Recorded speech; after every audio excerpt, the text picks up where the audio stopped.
Senjuri, nselmilkom u grazzi tal-jena għattumana mill-ġdid tal-programm Ribna ftit minuti kollox fejn nitkellmu dwar dak kollu li qed jiġri madwarna dejjem b'doża politika. Illum se nkunu qegħdin neddedikaw ftit minuti kollox biex inkomplu nfemukom u anke naġġornawkom dwar dak li qed jiġri marbut b'rabta mal-inkjesta maġisterjali, ir-riformi tal-inkjesta maġisterjali. Aħna diġà iddedikajna programm u tkellimna dwar l-inkjesti maġisterjali u anke uħud mill-inkjesti maġisterjali li ntalbu u mbagħad anke waqgħu minħabba nuqqas ta' evidenza. U issa llum se nkunu qegħdin nitkellmu mill-ġdid dwar dawn l-istess inkjesti, però viżavi u nagħmlu rabta ma' l-eks deputat nazzjonalista Jason Azzopardi għaliex hemm min jekk trid persuna li kien suġġett tal-inkjesta maġisterjali kien Jason Azzopardi nnifsu. Jiena ser inħalli f'idejn Nolin għax Nolin se jagħtikom eżempju ċaru anke spjegazzjoni ħafna iktar fid-dettall ta' riforma li hemm marbuta ma' dawn l-istess inkjesti maġisterjali, riforma li qiegħed iressaq il-qudiem il-gvern sabiex jirresponsabilizza iżjed l-inkjesti maġisterjali u jtihom aktar elevazzjoni fis-sens ta' aktar sigurtà u anka responsabilità ta' kif wieħed għandu jitlob inkjesta maġisterjali. Ser isemmi ir-riformi, però iktar minn hekk ser isemmi wkoll kif Jason Azzopardi l-eks deputat nazzjonalista kien suġġett hu stess għal inkjesta maġisterjali. Ħanħalli f'idejn Nolin, u mbagħad niġu lura nikkonkludu flimkien u intom bħal dejjem tkunu tistgħu tagħmlu il-ġudizzju aħħari tagħkom. Insegwu. Kemm smajna dwar inkjesti maġisterjali, kemm smajna argumenti mingħajjar u minn anke għamel insinuazzjonijiet ngħid jiena perikolużi. Dan huwa gvern dittatorjali illi jrid jaħtaf il-poter mill-organi kollha tal-Istat u jżommhom f'idejh biex jagħmel li jritu, biex jabbuża kemm iritu, biex jisraq kemm iritu, biex joqtol lil min iritu. Iżda, kont taf li meta Jason Azzopardi kien segretarju parlamentari responsabbli mid-Dipartiment tal-Artijiet 12 sena ilu kellu inkjesta maġisterjali fil-konfront tiegħu. Din għadhem u b'hekk Jason Azzopardi jinsab hu stess suġġett ta' inkjesta. L-inkjesta li nfetħet 12 sena ilu hija dwar frodi, miżappropriazzjoni u korruzzjoni, dwar deċiżjonijiet li jittieħdu b'rabta ma' art pubblika li ngħatat lil persuni li għandhom djar fajndwieli, post li kien jaqa' taħt il-kostitwenza ta' Jason Azzopardi. Forsi għalhekk li Jason Azzopardi kellu interess jattakka t-terminu tal-inkjesti skont ir-riforma kif imħabbra.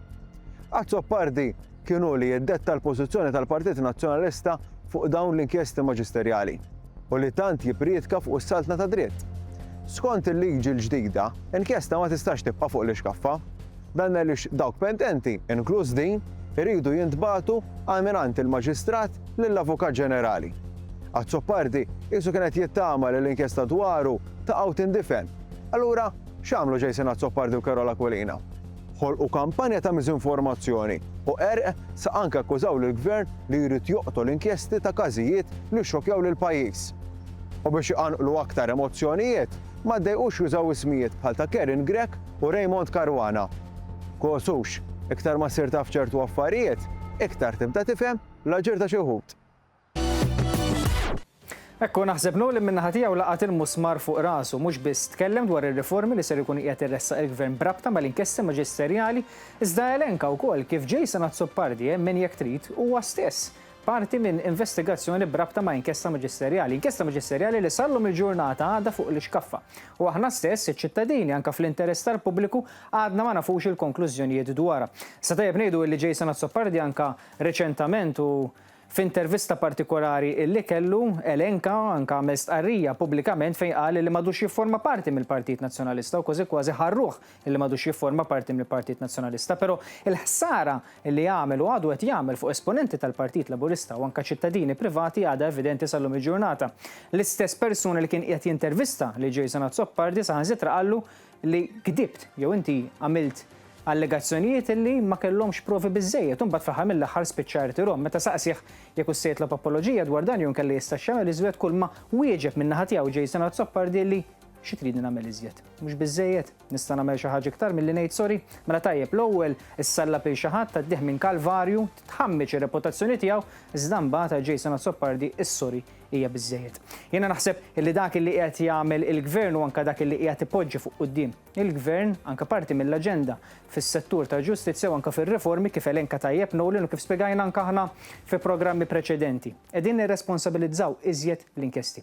Maħniex qed nitolbu li wieħed ineħħi id-dritt taċ-ċittadin privat li jitlob inkjesta, però jekk jitlob inkjesta rid ikollu l-fatti u rid ikollu l-evidenza, mhux sempliċement dak li smajt fil-gażin terġa' tirrepetih quddiem il-qrati tagħna. L-qrati tagħna jitolbu ħafna iżjed minn hekk.